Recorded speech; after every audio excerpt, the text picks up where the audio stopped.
Assalamualaikum dan salam sejahtera. Nama saya Muhammad Hafiz bin Hajar Subaidi, matrik nombor 211220568. Rasuah kerap berlaku apabila seseorang memberikan wang tunai atau barang berharga lain kepada tokoh awam dalam usaha untuk mempengaruhi orang itu.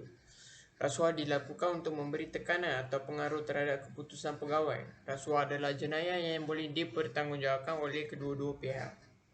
Walau bagaimanapun, pemberian hadiah kepada pegawai awam sebagai pertukaran untuk perkhidmatan atau tindakan tertentu boleh menjadikan rasuah menyalahi undang-undang.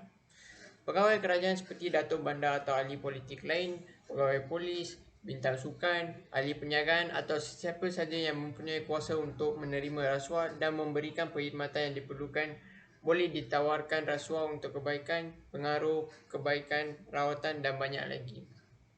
Rasuah sering diperhatikan dalam pengaturan kerajaan. Rasuah sering dibayar untuk mendapatkan hasil tertentu seperti keputusan penguzuran lembaga penguzuran tempatan yang mungkin dikehendaki untuk menunjukkan sikap pilih kasih dan cara lain seperti dengan membeli kontrak pembinaan untuk struktur kerajaan.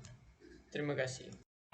Assalamualaikum warahmatullahi wabarakatuh. Nama saya Nur Syafiq Anissa binti Hisam, bernombor matrik 211220638. Pada hari ini, saya akan membentangkan permasalahan kajian bagi isu rasuah. Terdapat 4 permasalahan kajian. Yang pertama, apakah faktor-faktor dalaman yang mempengaruhi niat individu untuk mengenal rasuah di kalangan penjawat awam pihak berkuasa tempatan? Yang kedua, apakah punca-punca yang wujudnya rasuah dalam kalangan masyarakat dalam negara antarabangsa? Yang ketiga, apakah cabaran yang dihadapi oleh negara dalam membendung isu ini? Yang terakhir sekali, bagaimanakah cara atau langkah untuk menangani isu rasuah ini? Nama saya Pravida Sunandi. Nombor kad matrik saya adalah 211220651. Okey, saya sini nak menjelaskan tentang objektif kajian. Faktor-faktor dalaman yang mempengaruhi niat individu untuk mengamalkan rasuah di kalangan penjawat awam pihak berkuasa tempatan. Selain itu, menjelaskan punca-punca wujudnya rasuah dalam kalangan masyarakat di dalam negara atau antarabangsa. Di samping itu, menjelaskan cabaran-cabaran yang dihadapi oleh negara dalam membendung isu ini. Dan menjelaskan langkah-langkah untuk menangani isu ini. Dengan itu, saya nak menjelaskan tentang skop kajian.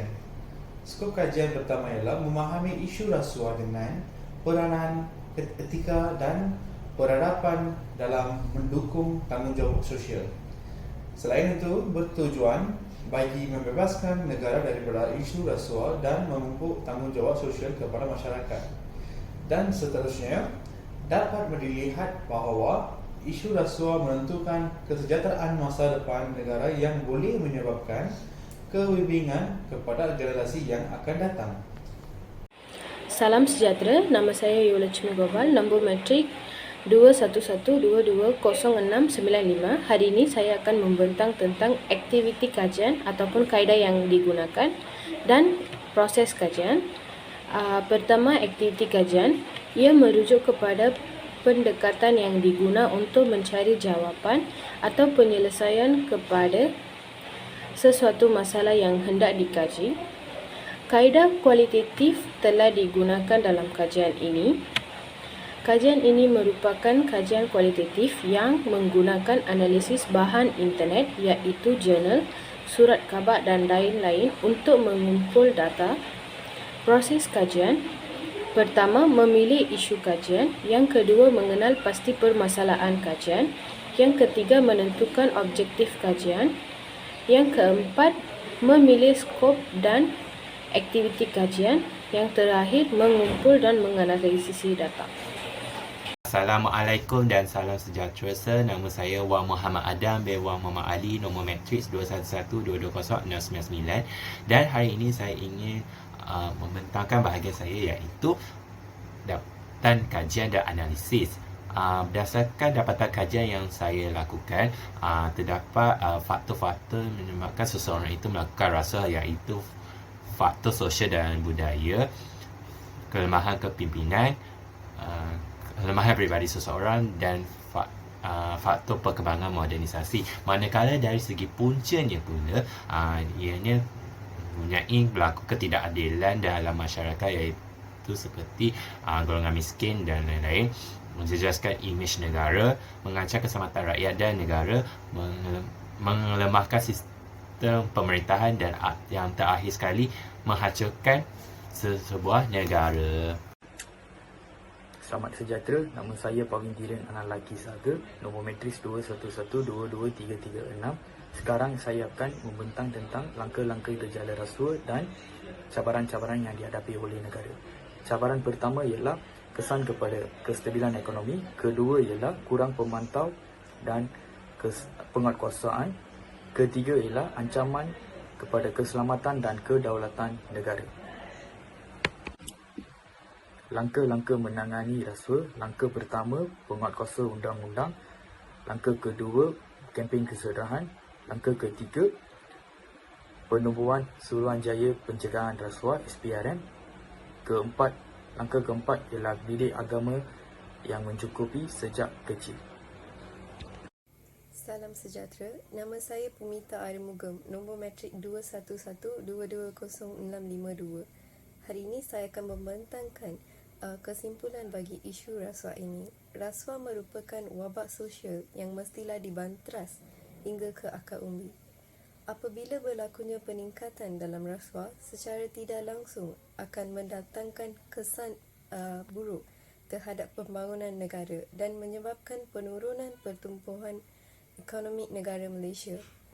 Pemberi dan penerima rasuah wajar dihukum dengan hukuman yang setimpal sebagai pengajaran kepada orang ramai. Semoga setiap di antara kita menjalankan obligasi masing-masing, khususnya penguatkuasaan agar isu ini diselesaikan dengan cepat. Dengan ini, kita bersama-sama dapat membentuk masyarakat yang berintegrasi dan dapat meningkatkan imej negara di pesada dunia. Terima kasih. Nama saya Silviana Babasa Terdas, nombor matrik 21122206682. Refleksi dari kajian kita adalah semasa kajian kumpulan kami merasa sukar untuk mendapatkan maklumat sumber primer tentang rasuah.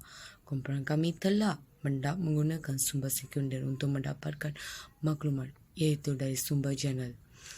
Penulisan kajian tindakan ini banyak membukakan dimensi pemikiran baru kumpulan kami terhadap isu rasuah. Kumpulan kami dapat mengesankan faktor dalaman dan punca rasuah yang diwujudkan rasuah di zaman sekarang. Kami telah menyerahkan beberapa cadangan untuk tindakan pada masa hadapan agar generasi akan datang dapat membantraskan rasuah. Terima kasih.